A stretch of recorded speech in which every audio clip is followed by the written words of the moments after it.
Bringing us to the Trans-Siberian Orchestra. And, you know, I look at this production, and it's one part musical, one part play, one part opera, one part ballet. Where does it fall in your sensibilities?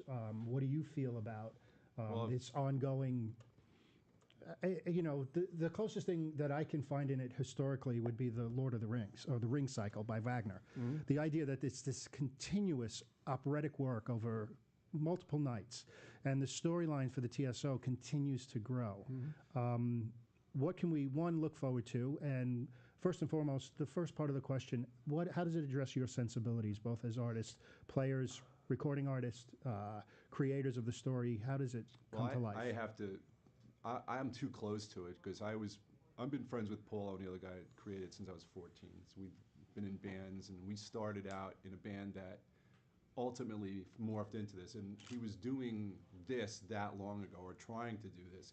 You know, we had a great band that was very theatrical. We were really coming from progressive rock, which affected us. When we growing up, you know, as kids in the 70s, the landscape was amazing musically. Right. You know, you had groups like Yes, Genesis, Pink Floyd coexisting with groups like Return to Forever, Weather Report, mm-hmm. the fusion thing, which is sort of an overlooked and ignored period in a lot of ways, which it shouldn't be. You know, I mean, it was an amazing time to be a musician, to be inspired by, you know, if you just took the band Yes, was essentially like a pop band in terms of melodies, but the arrangements were unbelievable. And you had, if you were a guitar player, Steve Howe was ridiculous.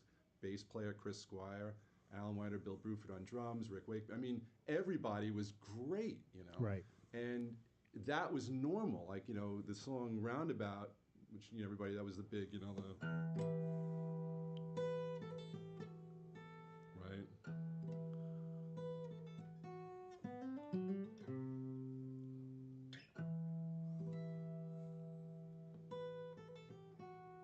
Just the intro, right? Right. And that was pop. That was on pop radio, right. You know. So to hear that stuff then was great inspiration, you know. So we came from that. So Paul and I, that's what we were into. We were into that. We were into Queen. Night at the Opera was a huge record for us. What was the other one with Stone Cold Crazy on it? Sheer Heart Attack. Sheer Heart Attack. Great record, you know, amazing record. So we'd listen to that sort of stuff, but then at the same time, Paul was into Bruce Springsteen's Born to Run and turned me onto it, actually. You know, it was an exciting record, you know, because it was a very, very different kind of record mm-hmm. at the time, and it felt like music was, you know, it was almost like if Bob Dylan got better. It felt like, you know, that's how I felt about Born to Run. I was like, wow, you know, it had that vibe. I mean, better in the sense that, not that Bob isn't great, but in the sense that it was more put together. It was more musical, and the way he sang was, mm-hmm. it wasn't, it wasn't all that, you know, it was a bit more of like, wow, it's a structured tune, and it's great, and a cool rock band, you know, in terms of a bar band that was like elevated.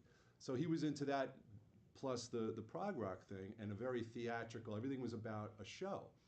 You know, even when we had nothing, we had fog machines, you know, and, you know, he was obsessed with that stuff. And if we were part of Lieber Krebs early on, you know, and as an unsigned band, so we were privileged to have good gear. You know, he was able to get like AC/DC's back line from one of their tours, which was a lot of Marshalls and SVTs, and they were all in scaffolding, and we would just roll them out, and everything was in good shape, and it looked great, you know.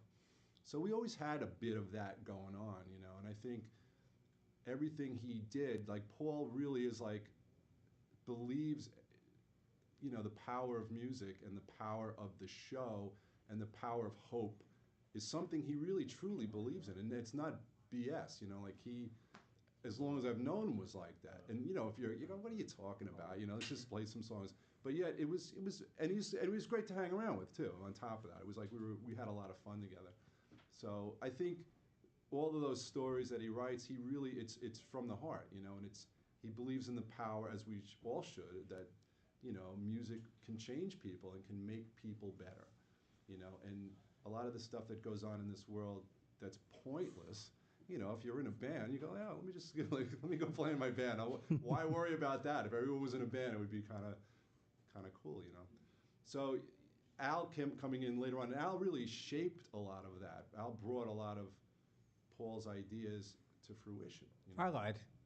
He lied a lot. You do what you do. No, but he really did. He honestly is a gigantic part of the success in my view. It's true because Paul needed someone that could bring a lot of the things that he was in his head to a reality in a musical situation. And you know, he went through every guitar player in the planet pretty much. And Well, again, going back to what we were saying about being a well-educated musician, you know, Jeff gave Paul my number. Paul called me up. We got together. We did Mozart's 25th Symphony together. He knew that he found out we shared a common love for Andrew Lloyd Webber. I mean, I grew up in the 60s on Long Island, so Jesus Christ Superstar. What a great record that is still. You know, West Side Story, South Pacific, that was top 40 radio was like one radio station, WABC AM. Yep. All right. We won't go into a history of that. But again, as diverse as I am as a player or as a musician, Paul's got me beat tenfold because he's a huge fan of classical music. He's a huge fan of show tunes. Like Jeff said, he's a huge fan of English prog rock. You know, then the American bands, Aerosmith, Kiss. Right. I mean, again, going back to the 12 ingredients that everybody keeps trying to paint into a corner. He don't care. And if you listen to any TSO record from the first one until the last one we just completed, it's not one style of music on there. It's everything. And that's what is such a huge attraction to not only America, but now globally, is because there's something for everybody, because it's not one thing. It's everything rolled into one. Now, as artists, or speaking for myself, it's the perfect gig ever because I get to do everything all the time. I'm not doing one thing in the studio. You know, sometimes it's something about just doing a shaker and a tambourine part. Doesn't sound that hard unless the red button goes on, you know, in the studio. And then, you know, in tune and in time. That's what Paul taught all of us. Yeah. You know, and everybody thinks they can play in tune and they think they can play in time until the red button on the desk goes off. And it's out of tune and it's out of time. And it's the rudiments that Paul got us back into that means everything. So, you know, any of the students here, they think that they can play really fast. Well, that's awesome, dude. But unless you could lay a pocket down in the studio, unless you could play in tune, unless you could sing in tune. This is before, what do they call that, vocal tuning stuff? Yeah, auto-tune. Auto-tune. You know, that was a good invention. Let's ruin music forever. Well, not, you know, whatever. And there's a lot of artists who are making great records with it. It doesn't matter. Well, but yeah. it's taken the shortcut to something that wasn't meant to have a shortcut. So. Yeah, I think sadly it's put a lot of people in performance situations that they're really not good enough for or ready for, and you know, revealing that in live performance.